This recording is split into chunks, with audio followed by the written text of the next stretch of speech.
Naturuan na ba ng leksyon ang PhilHealth? Nagsilbing aral na ba ito sa kanila? Nung hindi sila binigyan ng budget ng gobyerno para sa 2025. Apparently po mga kababayan, hindi, dahil kahit pa hindi sila binigyan ng budget ng gobyerno, ay maglulustay pa rin daw ng milyon-milyon ang PhilHealth para lang sa party.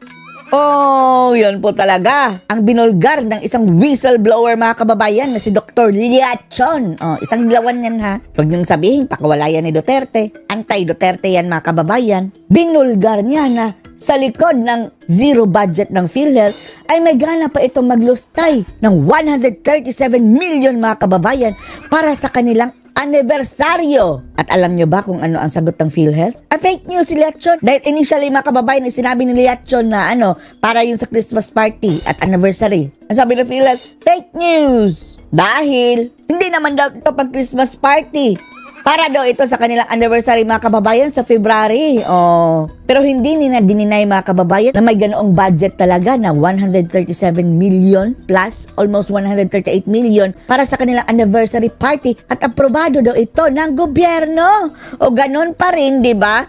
Para lang sa kanilang celebration mga kababayan, maglulustay pa ng galing niya sa ating kontribusyon na sa PhilHealth. 138 million para sa kanilang anniversary lang. Na by the way, ang PhilHealth pala mga kababayan ay pinamumunuan ng isang appointee ni PBBM. Oh, eto po mga kababayan, si PBBM po ang naglukluk ng CEO at head ngayon ng PhilHealth. Oh, kaya ganun na lang makalustay dahil ang amo ay luyalustay.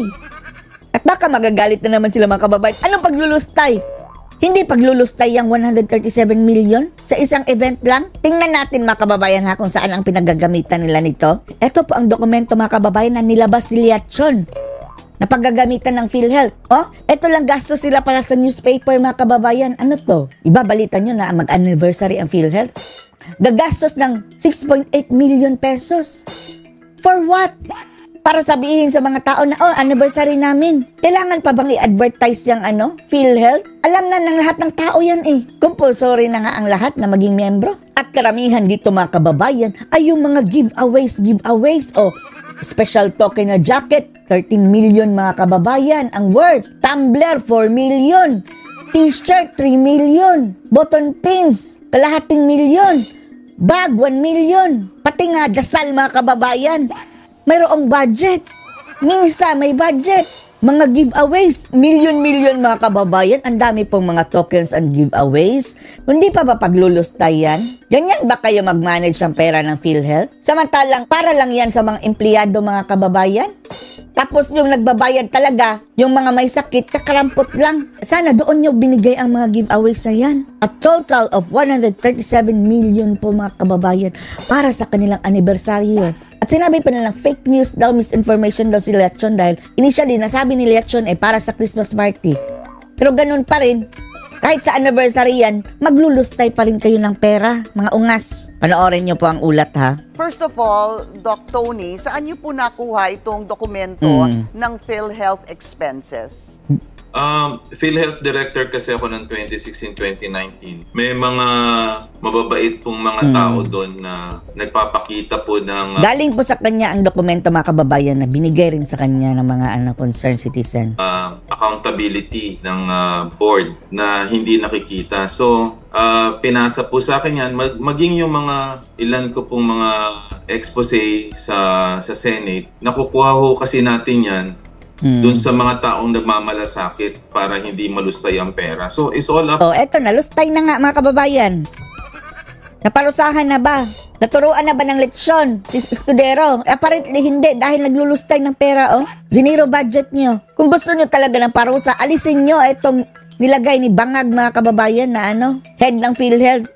Si appointed yan ni PBBM ang mga senador mismo ang nagsabi na palpak ang pamumuno ng PhilHealth, appointed dyan ni BBM. Ngayon, hindi na nga nabigyan ng pera, naglustay pa. To the PhilHealth President and CEO, at according to my source, inapprovean din niya ng PhilHealth Chairman of the Board. So that is... Sila lang din ang nag-approve mga kababayan. Ang kakapal lang mukha, no? Karamihan doon sa 137 million plus mga kababayan, mapupunta sa mga giveaways. Yung mga walang kakwenta-kwenta mga bagay, pati sa advertisement, sa tabloid at newspaper. Samantalang itong mga may sakit mga kababayan na dapat sana makikinabang, kakalumpot lang ang binibigay nila. Combination of the Christmas party and the anniversary. Sa tingin ko, public funds yan, masyadong ostentatious ang 130. Ito mga kababayan ang sabi nilang fake news dahil nasabi niya combination of Christmas party and anniversary. Ang sabi na PhilHealth, para lang yan sa anniversary. Ibig sabihin mga kababayan, mas malaki pa talaga ang gastos nyo dahil separate pa pala ito sa Christmas party. Tapos sasabihin yung fake news si Liatchon. Gayong, mayroon naman talagang ganyang figures na pinag-uusapan nyo dyan sa PhilHealth. 38 million, whether Christmas party and anniversary. At sa panahon ngayon na mahirap ang buhay, ay hindi dapat ho ganyan ng pagdustay. So, the burden is actually on them. Pinasa ho sa akin yan ng isang mataas na opisyal inside the PhilHealth. And I think it's incumbent upon them to answer the particular data or information. Sige, babantayan natin yan ha. Anyway mga kababayan, parang ang namumuno dyan sa PhilHealth at saka yung gobyerno ngayon ay parang magkakampi, no?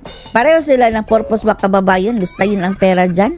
Dahil si BBM Marcos administration, gustong kunin ng pera ng PhilHealth, 90 billion. Pinigilan ng Korte Suprema. So ang ginawa, zinero budget. Supposedly yung napupuntang pera, saan napunta? Nakuha rin ng gobyerno mga kababayan. Dahil sana bibigyan ng pera 72 billion ata doon mga kababayan mapupunta sa sa PhilHealth sana. Hindi na binigay. Sana mapunta sa mga bulsa.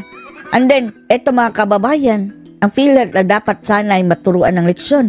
Maglulustay ng 137 million plus para sa kanilang anniversary party. So, galing po mismo ito sa loob. Galit po yun sa loob at detalyado. And, detailed. Maasahan po yung source natin dyan. At talaga pong sinasabi nila, hindi nila po masikmura yung mga ganyang gastusin, lalo na grabe, sa panahon na marami pong issue regarding the PhilHealth. Correct.